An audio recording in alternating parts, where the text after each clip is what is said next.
what is it, producer? Are you Creator, content I guess. creator? I don't know if I'd call it that, but just someone who dabbles, I guess, is what I could be called. So But when yeah. did you first actually do that? Well, I started kind of late January, and the kind of main What, this reason. year? Yeah, so So it's quite really recent. Yeah. Yeah, okay. And the kind of the main reason I wanted to do it was because I find it quite the intersection between philosophy and fiction quite like cool, but also beyond being cool, it's like two of my biggest interests combined. So it's like, Right, so where did the fiction interest come from then? always growing up, I was a huge comic book fan.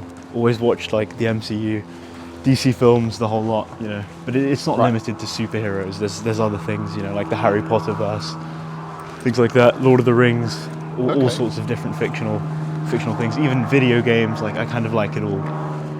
All of kind of fantasy lore is kind of it's what I enjoy.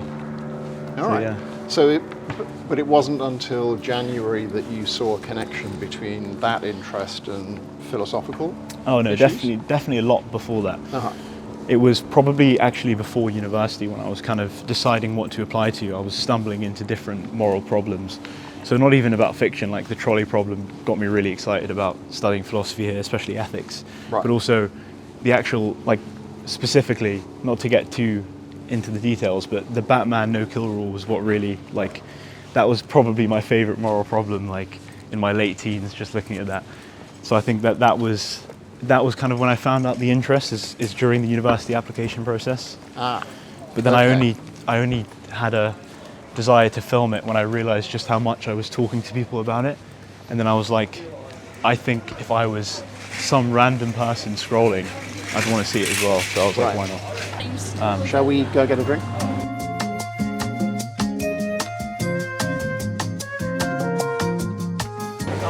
How you doing? Nice to see you again. This is how I spend all my time, you know, being a celebrity. Right, what are we going to have then? I'm not too hungry at the moment, but I could do with a coffee. Okay. What about you? Yeah, that sounds good to me. The thing is, I'm here every morning Oh, really? of the working week at 8:29 Very specific. to make sure I get in ahead of the queue. So I always get a coffee at this point. That's interesting. ATS even got to you. Yeah. It gets to everyone. It's one of the reasons why I use it when we're having tutorial discussions. Yeah. Because I assume it isn't just me who makes a regular thing of coming here for coffee or something more substantial. And that's kind of one of the things I love about this place is that when I'm walking down Holywell Street to get to like central Oxford, I'll always see like at least a few people just hanging outside waiting for their food or something. It's cool. Like,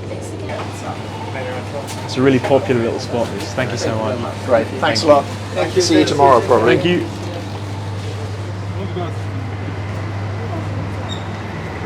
Okay, so ask me an interesting question. Okay, so in all your time here, I want to know what you think the best Oxford term is out of the three. The best Oxford Yes, term. that's right. Well, at the moment, I'm pretty clear that Hillary term is the worst.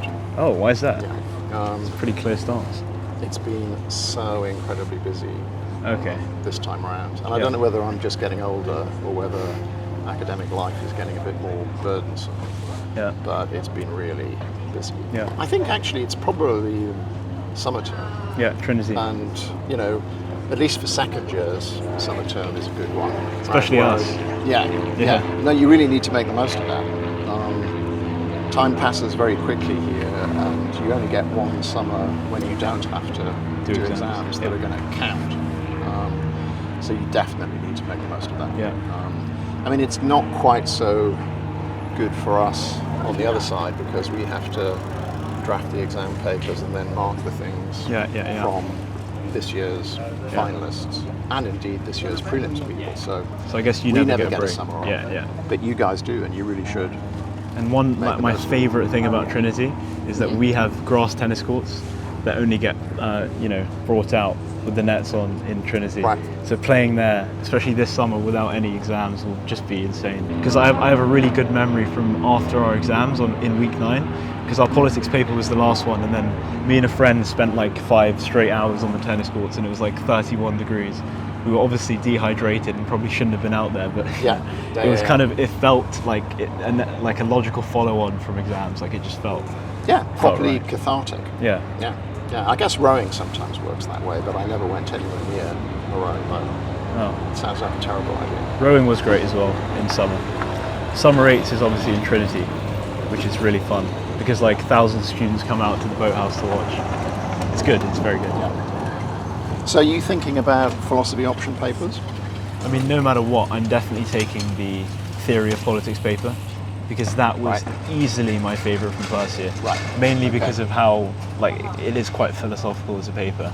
Yeah. But I think, again, the umbrella terms of philosophy and politics sometimes aren't really that useful because you could argue there's, like, I could think even more philosophically, if that even makes sense as a term, doing politics than I do doing some areas of philosophy. But okay, so can you say a bit more about why? I mean, I can imagine reasons why you might say that. Well, like, often at times when we're doing theory of politics, we're studying like multiple thinkers, as we do in philosophy. But the difference is that you can kind of feel it changing over time. Whereas, like, you kind of have to piece that together with ethics. Like, we touched on in our tutorials, we touched on how different ethical theories change over time, and how even in virtue theory there were big problems with the state that moral philosophy is currently in and things like that. But politics, it kind of makes it easier to see that change rather than having to read someone write about it, because I don't know if I would have been prompted on my own to understand how that, if you kind of understand what I'm saying. Whereas the tutors and the way the politics paper is set up, it very much is set up for you to notice that, rather than having to dig a bit deeper. I think you're right. I mean, I think there's something about the way philosophy gets done in the analytic, the sort of English-speaking tradition, that discounts or downgrades the history of the subject. And you have this kind of image that the reason you keep on reading Plato and Aristotle is that they were talking about exactly the things we're still talking about and thinking about. And that's just a really misleading picture. And it's the same with ethics, that you get the feeling that the 3 major accounts of what we're up to when we're making ethical decisions, that they were always there. You know, they were always the only 3 ways of doing it, and there's no alternative way of understanding what the subject matter might be, and that's just patently false. I mean, in some ways it would make philosophy even less interesting if we'd spent 2,500 years really asking exactly the same questions in exactly the same words. Oh, for sure. And still hadn't managed to answer any of them. But one of the ways in which the subject makes progress is by reflecting on and then transforming the terms in which it thinks about something. For sure. So if you end up thinking that philosophy and the history of philosophy are just 2 completely different enterprises, then you're definitely making a mistake. So I'm glad to hear that by the end of the ethics tutorials you spotted that. Yeah, for sure. Especially studying Aristotle as well, it really kind of solidifies that. Whatever Aristotle's talking about, it's different to what we're talking about, and it's just, obviously without going into too much depth, it is just really interesting to kind of note that. And that's what makes it more interesting to read. Obviously you're going to know a bit more about this than I am, but I imagine the process for getting anyone to teach a paper would be quite, you can't just walk into that. You've been learning how to do it. Yeah. I mean, I can remember this really clearly myself, but at the moment we've got a couple of lecturers who are covering for one of my colleagues, Volker, who's on leave this year to do some research. And you know, they tell me just how much time it can take to prepare, because you know, you want to make sure you're kind of at least far enough ahead of the student not to feel the kind of terrible anxiety every week that they're going to ask you something you don't know the answer to.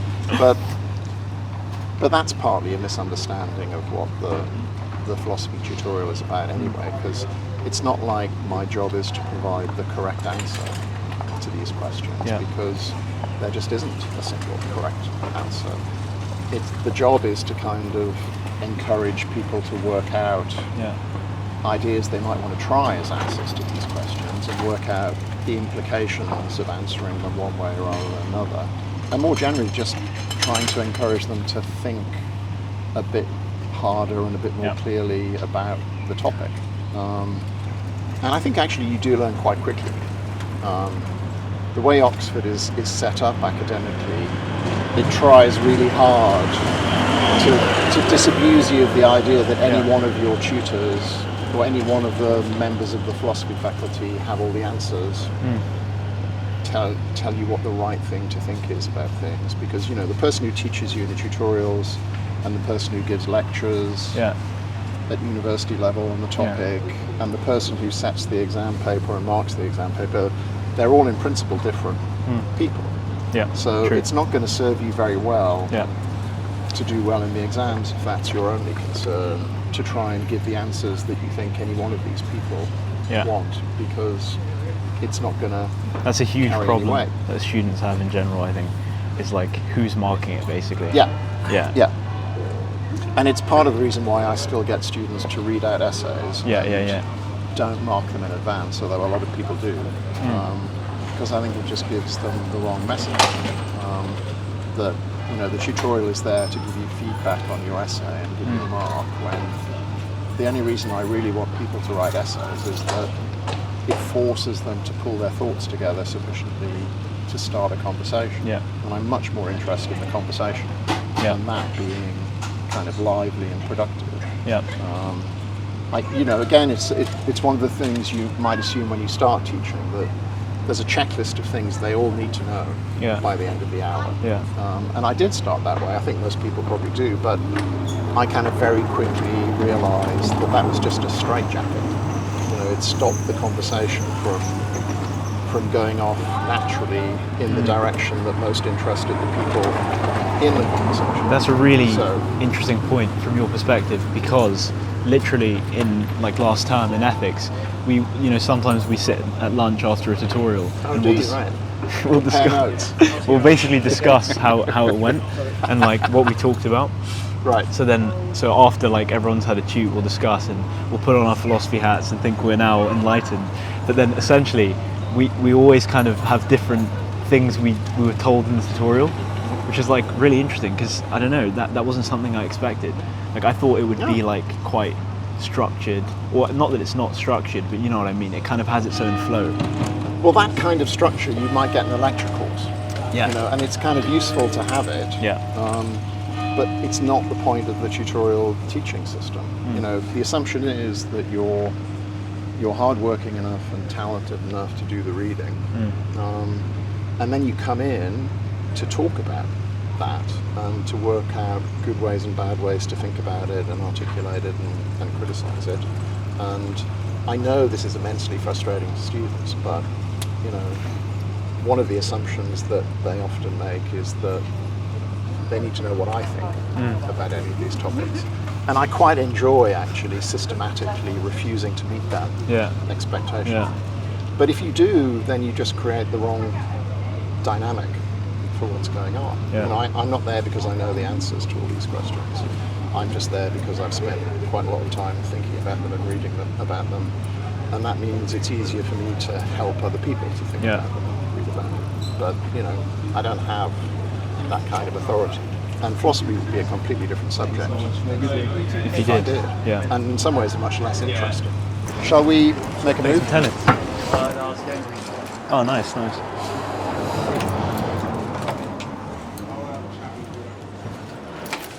Thank you so much. First time going through that door. So I do wonder how you kind of stumbled across philosophy and kind of sort of your first encounter with it, and what made it so interesting to you that you would pursue what has been quite a long and successful career in it. Very long career. I guess two things. I mean, it happened long before the business of applying to university. Unlike you to some extent, I think. But so one part of it was just that the school I went to required that we do religious education stuff, but they had a really broad conception of what material would be relevant. So, there was kind of explicitly religious stuff, but there was a huge amount of what I later discovered was philosophy. So we read quite a lot about existentialism and things like that. Partly, I guess, because the teachers thought there was a connection with the religious material. And the other thing was basically television. So there used to be, well, to some extent there still are, but I think 30 or 40 years ago they were much more substantial. There used to be people who were basically interpreting science to the general public. But they did it in a way that was much more kind of contentful and substantial than seems to be the norm nowadays. And there was a guy called James Burke who did this kind of stuff a lot. And there was one series in particular which was about the science of perception, where he was talking about visual illusions and things of that kind. And that just completely grabbed my attention. Interesting. And it didn't take me long to sort of realize that what was interesting about it wasn't the aspect of the material that could be addressed by learning more facts about how the mind works or how the eyeball works or whatever it might be, but that there were questions that kind of underlay all that that made this fascinating. You know, not so much how does the mind generate visual illusions, but how do you tell the difference at all between appearance and reality? And that just takes you straight into really classic philosophical territory. So those were the things that pushed me towards wanting to do philosophy at university level. Yeah. And then every time I reached a potential finishing point, you know, the end of the PPE degree, I was still really interested in these topics, and I wanted to go further into them, so I did an MA.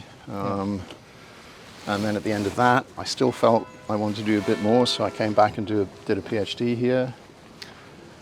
And at the end of that, I was still interested, so I did some postdoctoral stuff. And by the time you get to your sort of mid or late 20s, without ever really making a big decision, you kind of find, as much as anything, that you're not qualified to do anything else than what you've become interested in. And, you know, I really don't regret the choice. It was more that each time I felt sufficiently motivated to go a bit further into it. That makes sense.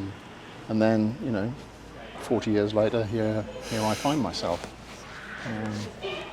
But yeah, as I say, from my point of view, it has been very satisfying, and part of what's made it satisfying is being able to do it in these kinds of contexts. You know, you get a lot of support, not just for the research side of what you're doing, but the teaching side. I mean, it does take a huge amount of resources to teach people in a tutorial context because it's so labor intensive.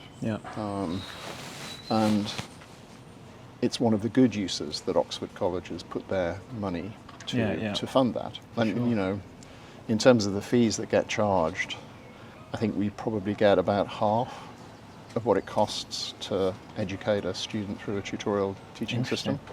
So all the rest of it comes from the university and the college's own resources. But from the point of view of doing philosophy, it's just the perfect way to do it. Because, you know, all the way back to the beginning of the subject, that sort of model of Socrates having dialogues with people he just buttonholes as he wanders around Athens. That idea of conversation, for sure, as the kind of crucial medium in which you figure out what you think about things. The tutorial system's kind of completely tailor-made for that. So I've always thought it's the best way to teach philosophy, and I've always found the teaching of it at least as satisfying as the research side of it. So that's interesting. So the grass never seemed greener on the other side. Makes sense.